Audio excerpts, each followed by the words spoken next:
नाशिक जिल्ह्यातील देवळाली येथील air force स्टेशनतर्फे राष्ट्रीय एकता दिनानिमित्त भव्य कार्यक्रमाचं आयोजन करण्यात आलं। हर काम देश के नाम या घोषवाक्याखाली आयोजित या कार्यक्रमात भारतीय हवाई दलाच्या आकाशगंगा टीमने थरारक स्काय डायव्हिंग शो सादर करून प्रेक्षकांची मने जिंकली। या प्रसंगी आकाशगंगा टीमने आकाशात भारतीय तिरंग्याचे रंग उधळत अविस्मरणीय दृश्य साकारले। राष्ट्रीय एकता दिनाचा ध्वज आणि हवाई दलाचा ध्वज उंचावत देशभक्तीचा उत्साह द्विगुणित करण्यात आला।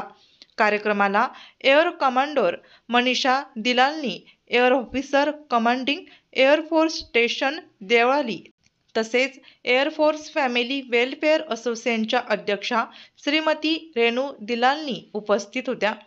याप्रसंगी विद्यार्थ्यांनी आणि परिसरातील नागरिकांनी मोठ्या संख्येने उपस्थित राहून कार्यक्रमाचा आनंद घेतला। आकाशगंगा टीमच्या थरारक परफॉर्मन्सने प्रेक्षकांमध्ये देशभक्तीची भावना चेतवली। एअर फोर्स स्टेशन देवळाली या उपक्रमातून राष्ट्रीय एकात्मकता आणि प्रेरणादायी नेतृत्वाचा संदेश दिला। कार्यक्रमाचा शेवट एकता, समर्पण आणि देशप्रेम या भावनेने झाला।